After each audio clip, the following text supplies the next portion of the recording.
대전, 유성구와 대덕구의 일원을 포함한 약 67.8km² 면적의 대덕연구개발특구라는 이름을 가진 대한민국을 대표하는 과학단지가 조성되었습니다. 이곳은 현재 26개의 정부 출연 연구기관 및 404개의 연구소 기업과 2356개의 기업, 카이스트, UST 등 다수의 과학기술대학이 포진하고 있는 명실상부 국내 최대의 과학연구단지로서의 모습을 갖추고 있습니다. 사실 불과 50년 전만 해도 이곳은 허허벌판이었습니다.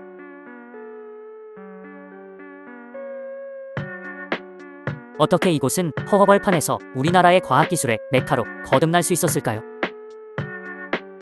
지금부터 오늘날의 대덕특구가 만들어지기까지 어떤 일들이 있었고 어떻게 성장했을지 그 역사에 대한 이야기를 들려드리고자 합니다.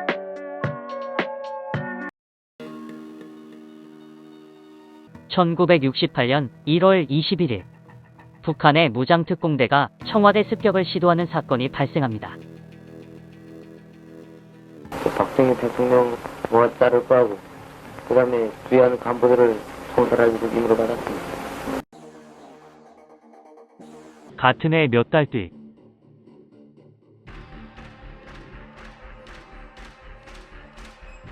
울진 삼척 연안을 통하여 북한 무장공비 120명이 침투하는 사건이 일어납니다.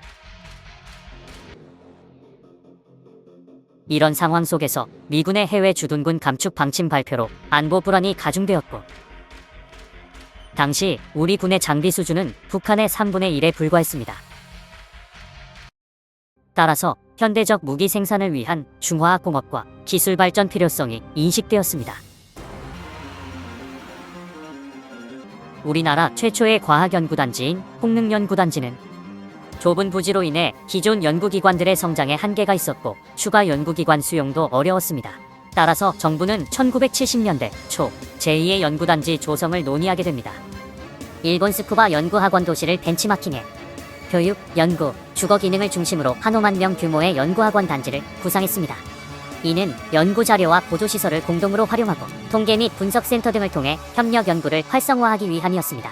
또한 교육과 연구를 병행함으로써 과학기술 인재 양성이 가능할 것으로 내다봤습니다. 정부는 경기 화성, 충북 청주, 충남 대덕을 후보지로 검토했습니다. 그중 대덕은 한국 국토의 중심부에 위치하며 전국 주요 교통망이 연결되고 금강을 옆에 끼고 있어 용수의 공급과 처리 등 연구 환경이 적합하다는 점에서 주목받았습니다. 따라서 제2연구단지는 대덕에 들어서게 되었습니다. 1973년 1월 표준연구소를 시작으로 충남대 공업교육대학, 한국선박연구소, 한국화학연구소, 한국해결료공단 등이 입주하였습니다. 주로 중화학공업과 관련된 연구기관들이 입주하였는데, 이는 당시 박정희 정부가 중화학공업을 국가경제의 핵심 성장 동력으로 삼았기 때문입니다. 하지만 1979년 10월 26일 제발 각하 정신 좀 차려주시오. 개 미쳤나? 너 너무 건방져 새끼야. 왜 이래? 뭔 짓이야? 너도 죽어봐. 박정희 대통령의 서거 이후 대덕 연구단지는 어떤 변화를 겪었을까요? 1982년을 넘기면서 대덕 연구단지 내부의 반발은 거세졌습니다. 1979년 이후 동결된 연구비와 정부의 미온적인 지원 정책, 열악한 생활 환경에 대한 불만이 밖으로 분출되기 시작한 것이었습니다. 연구원들이 대덕 연구단지 입주를 거부하고 나섰습니다. 대덕 연구단지는 아직 교육시설, 의료시설, 교통인프라가 구축되지 않아 가족과 함께 생활하기에 적합하지 않았습니다. 연구소 전체가 존폐 위기를 맞게 된 것입니다. 상황의 심각성을 파악한 정부는 서둘러 대책 마련에 나섰습니다. 당면 대책으로는 연구개발 환경을 조성하여 입주자의 생활 불편을 해소하는 것에 초점이 맞춰졌습니다. 연구단지 내에는 식당, 이발소, 미용실 등을 갖춘 복지관이 들어섰으며 대전과학고등학교도 문을 열었습니다. 또한 종합운동장과 퍼블릭 골프장 같은 스포츠 시설이 조성되고 숙박시설과 대규모 회의장, 문화행사장을 포함한 대전과학문화센터도 함께 건립되었습니다. 이러한 노력은 연구단지 입주자의 정주 여건 개선과 지역의 종합적인 발전에 기여했습니다.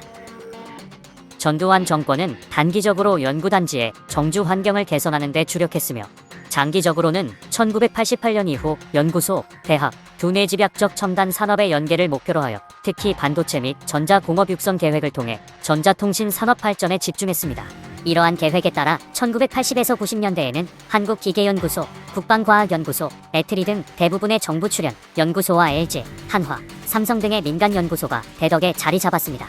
특히 에트리는 산학연 공동개발을 주도하며 우리나라가 세계적인 반도체, 강국으로 도약하는 데 기틀을 마련한 4m, 16m, 64m D램 개발을 이끌었습니다. 대덕은 80에서 90년대 동안 이처럼 많은 혁신을 이루었습니다. 그러나 IMF 외환 위기가 들이닥치게 되었습니다. 결국 국제통화기금 IMF에 구제 금융을 신청하기로 했습니다. 경제 우등생 한국의 신화를 뒤로한 채 사실상의 국가 부도를 인정하고 외환 위기의 여파로 대덕은 새로운 위기를 맞게 되었습니다.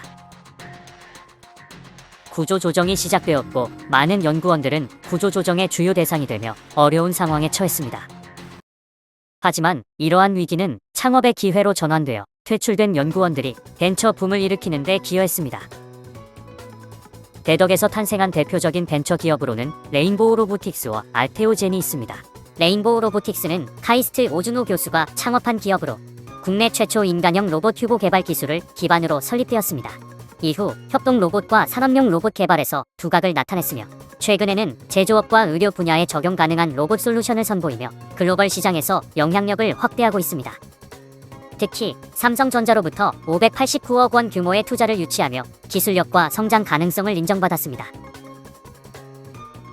알테오젠은 LG생명과학연구소 출신 박순재 대표가 창업한 바이오벤처로 항체 약물 접합체 기술과 독자적인 약물 전달 플랫폼 하이브로자임을 바탕으로 혁신적인 바이오 의약품 개발을 선도하고 있습니다. 이러한 기술력을 통해 다수의 글로벌 제약사와 기술 이전 계약을 성사시키며 대한민국 바이오벤처를 이끌고 있습니다. 2024년 12월 3일 기준 알테오젠의 시가총액은 16조 7,684억 원으로 코스닥 시장 1위를 차지하고 있습니다. 이렇듯 대덕은 2000년대를 넘어서도 첨단 과학기술과 창의적 혁신을 통해 대한민국을 대표하는 연구개발 중심지로 자리매김하고 있습니다. 51주년을 맞이한 대덕특구는 우리가 상상하고 도전하는 모든 혁신이 가능한 글로벌 과학기술 융복합 클러스터라는 새로운 비전을 제시하며 미래 50년을 향해 나아가고 있습니다.